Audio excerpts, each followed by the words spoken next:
Have you been hurt by someone? Sucks, doesn't it? I hate it when people upset me. It's not a nice thing to experience. But then I heard a quote one day, and the quote simply said that hurt people, and life started to make a lot more sense. We're going to get into why hurt people, but before we do, let's take a moment to appreciate what a blessing it is to be alive today.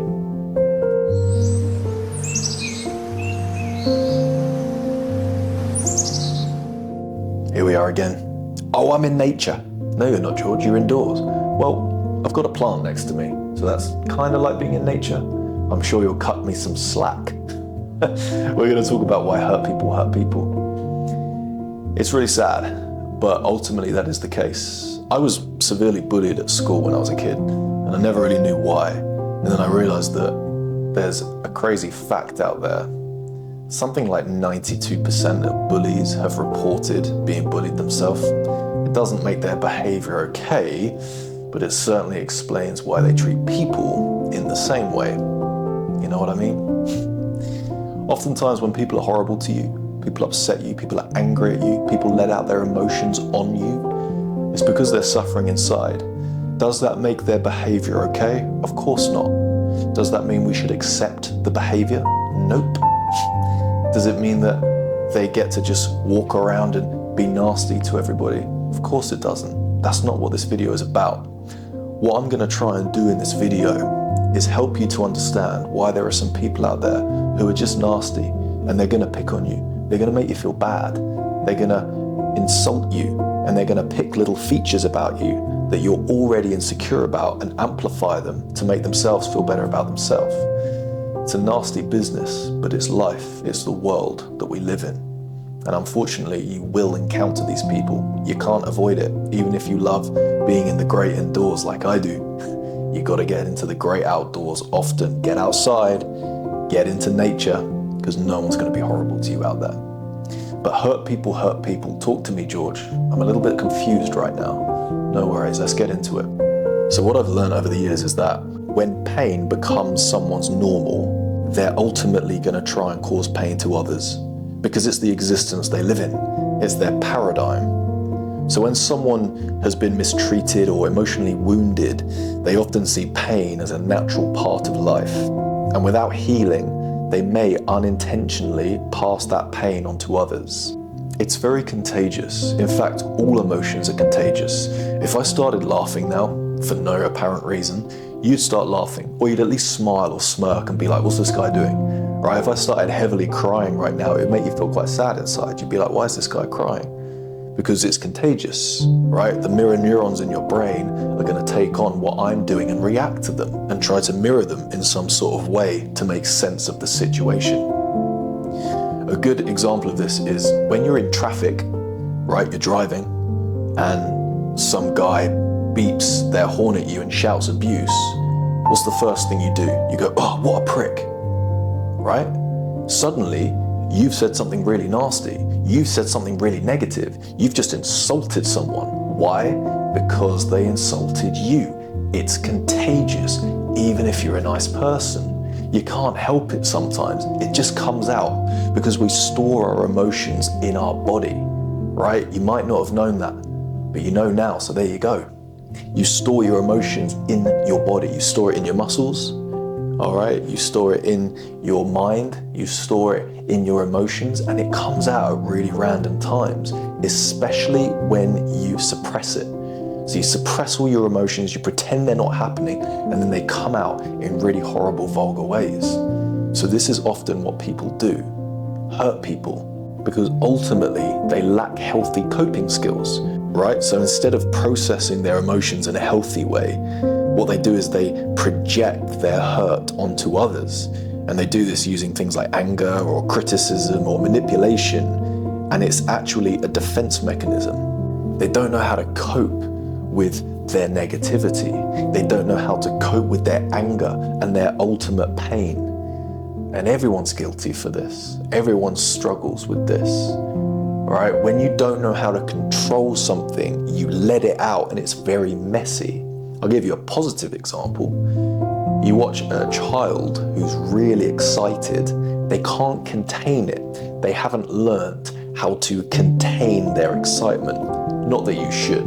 I personally think that you should let everything out that you're feeling, right? If you want to cry, definitely cry. If you want to laugh, definitely laugh. Let it out. It's so healthy for you. When you store it, it's not healthy. But if you watch a child trying to hold on to their excitement, they can't. They let it out. They go all crazy, right? There's a really funny clip of me as a kid, and my dad blows out his birthday candles on his birthday cake, and I can't control myself, and I just do this really weird dance. And that was a perfect example of me not being able to contain it. Well, people have that with the opposite. People have that with negativity. People have that with anger, with pain, with resentment, etc. And so when they can't hold on to it, when they haven't learnt the necessary coping skills and strategies to deal with their negativity, they let it out. And they let it out very easily and very quickly. That's why sometimes you can say something to someone and they snap like that very quickly, because they don't know how to control it. And what's interesting is when you actually look into the psychology of this, you realize that not only is it a lack of control, but sometimes it's them wanting to regain control. Because if someone felt powerless in their pain, then they might hurt others to feel a sense of control or superiority, even if it's subconscious. No one likes feeling defenseless because it's very dangerous to be defenseless. You've got to think of it out in nature. If you're defenseless and you don't have anything to defend yourself with, then you're ultimately going to be defeated, and no one wants to feel like that. But in this concrete jungle that we've created for ourselves, where everyone's subtly attacking each other with words, with ideas, with emails, then if somebody feels defenseless, they're going to lash out. They're going to try and gain their power back. People do it a lot with like sarcastic comments and things like that, just to one-up you a bit. But ultimately, hurt people. And it's for those three reasons. You know, they're trying to gain a bit more control, or they've lost control, they don't know how to gain it back, and they don't know how to control or hold on to their emotions and cope with them in a healthy way. Or ultimately, they've got to a point where pain becomes their normal. And like I've said before, this doesn't justify their behavior. You shouldn't encourage this behavior. You shouldn't stick around if you're in a relationship, for example, where somebody mirrors this behavior. But what this can do for you is allow things like forgiveness, love, and tolerance into your life. Because you realize that ultimately everyone does want to be happy, but people have different ways of expressing this. People have different ways of trying to get to that ultimate goal.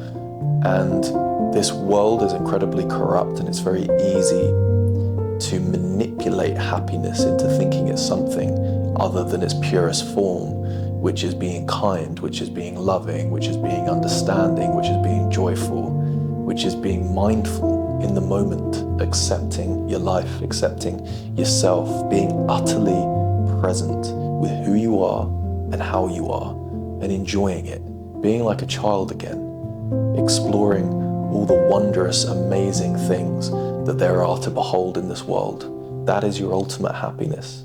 Doesn't mean you can't strive for more. Doesn't mean you can't try to achieve more. Doesn't mean you shouldn't go for that promotion at work.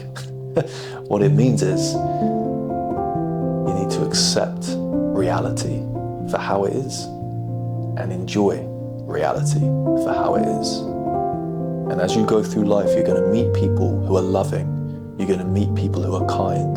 You're going to meet people who understand you, who want to get to know you, who really appreciate you on a deeper level. But you're also going to meet a lot of people who are hurt. And when you meet those people who are hurt, you'll realize that hurt people hurt people. And instead of attacking them for it, blaming them for it, thinking that they're a horrible, disgusting, evil person who can't be helped, you realize that either pain has become their normal, they're trying to gain some control, or ultimately they've lost control. And like I say, you don't want to stick around with these people. However, they really do need love. they really need love. And if you can show them love, whilst at the same time be distant from the suffering that they inflict on others, beautiful things can happen. Thank you for watching. Please like the video, it really helps the channel. Comment below with a question for me and I'll answer it here on the channel for you. Please message me on Instagram with a question and I'll answer it, George_Horlock. And I'll see you in the next one. Thank you again for watching, I really do appreciate it.